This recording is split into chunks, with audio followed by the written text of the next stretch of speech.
Jonathan. Thank you, Eric, and thank you, TechData, for the opportunity to present and tell you about what we're doing at OrthOracle. We are an online digital publisher of orthopedic surgical technique. We produce uniquely detailed content to support the learning of operative techniques, and launched our product in 2017. The area of scientific, technical, and medical publishing really is ripe for change and ripe for innovation.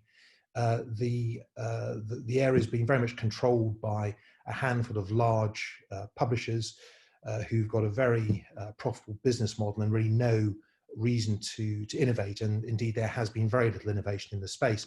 And this has come certainly over the last decade with a reduction in the quality and the time to train surgeons. It's come at a time when people who are already trained need to increasingly demonstrate their ongoing proficiencies. And of course, most latterly with COVID, what's happened is there's been an almost complete cessation, not just in the UK, but across many countries in all but the most urgent of surgeries. And this again is something which is highly likely to continue really into the foreseeable future. And there are a lack of appropriate resources there for the professionals who need to be continually being upskilled. This has been recognised, this change in habit has been recognised certainly by various news organisations. Doctors turning to YouTube, well, that was something that CNBC reported on in November last year, and that's absolutely correct. That's what clinicians have turned to doing, using YouTube, file sharing, and sharing resources that really are completely without any sort of quality assurance. So OrthOracle started as a group of like-minded orthopedic surgeons who saw an immediate requirement for appropriate materials for ourselves and also for our trainees, and just with the feeling that we should be able to do something better than what was in existence. So that's what we decided to do. Before we set about producing what OrthOracle is, we took a step back as a designer would and decided what it was that needed to be shared, needed to be imparted, needed to be learned if one was learning an operation. And an operation breaks down into a series of detailed anatomical and also associated implant steps in many cases. And there are a large number of these steps, anywhere between 20 and 200 are quite often the sort of numbers that we are photographing and detailing on our platform. And there needs to be a way of sharing that information, capturing that information, producing that information, just as a starting point of the whole learning process. There's obviously an awful lot out there going on in healthcare in terms of innovation with technology. And we've heard already this afternoon about augmented reality and virtual reality.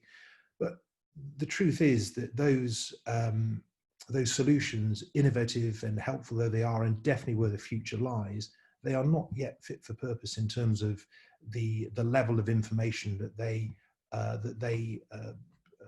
make available to people trying to learn techniques. And what we're doing is methodically going through the whole of the surgical canon and documenting clearly what those steps are and how they should be performed. The need for this material increasingly is immediate, and that's what we have available now. To do this, of course, requires highly motivated professionals, and to get them to produce this content, and it takes time and effort, also requires appropriate incentivization. So our model is disruptive in that we are a collective, unlike traditional publishers who reward the authors in scientific and medical, often with a book, a pat on the back. Our editors, our talent is incentivized by part ownership in the company. The back end of the platform, it has taken us quite a while to design, and is a way of ensuring a reproducible product, ensuring that we can scale what we're producing, ensuring that there is quality assurance in terms of our output. This is an example. I think I've probably been given the later slot because it's far enough away from lunch for me to show this sort of stuff.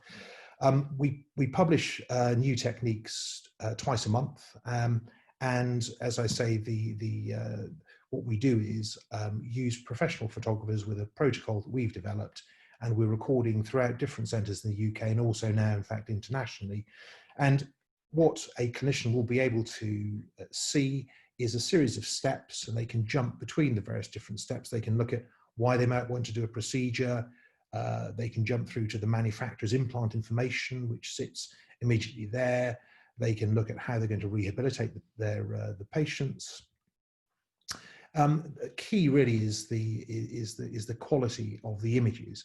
Surgery is a highly visual discipline in whatever branch of surgery, and really that was one of the key things that we designed into the system at the start. That key detail really makes all the difference between success and failure. So, you know, trying to look at a video, for example, and guessing where something might be is one way of taking some information on board, but really, you know, for success, one has to know and be able to absorb the detail. If it's 5 degrees this way, this is preparing an acetabulum, for example. So this is the cup part of a hip joint, but it's absolutely key to get the size of the reaming right, to get the exact angle right, and to get to that point in the first place safely, going through the various layers. And that's the sort of level of information that we are able to produce. Users can add their own notes to the techniques, which save then onto the platform. And once a technique has been read, we also have a unique learning management system, which allows users to then validate what they've done, what they've learned, so they can go through modules, CPD, CME modules on the operation. They can drag and drop the particular steps of a technique to help them embed those steps in their mind. And we're at the moment just producing content both on implants and also problem cases, so that again, users are able to demonstrate that they have a certain level of understanding before they get anywhere near patient. It's been a pleasure to work with IBM over the last couple of years. We went live in September 2019 with IBM Watson Discovery, and what we have there is full text papers that are delivered to the users once they've read a particular technique, so they can go into as much detail as they want and look at the resources that exist in terms of the outcomes, the complications, and they can make their own measured decisions on whether they wish to go with a particular technique or not. They can obviously free search as well. What we've achieved, we as OrthOracle are essentially a group of surgeons who are collaborating and coming up with ideas. The project is a collaboration. IBM, Redwire are a superb group of designers and IT experts in London we work with, who've produced a lot of the interface.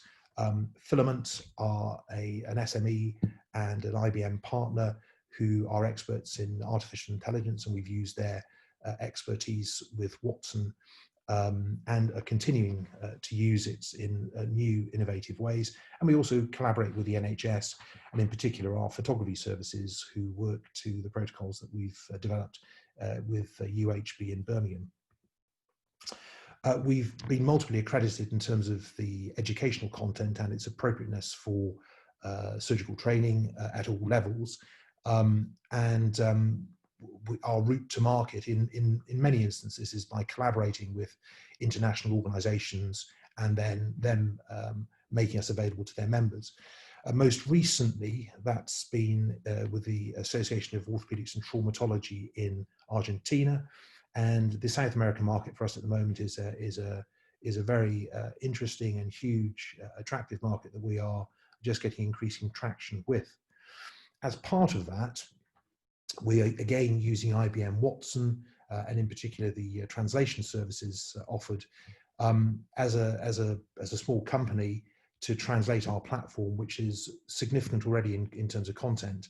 I think we're about 1.7 million unique words. To translate that using traditional translation services really is completely unattainable for us. Hundreds of thousands of pounds for a single language.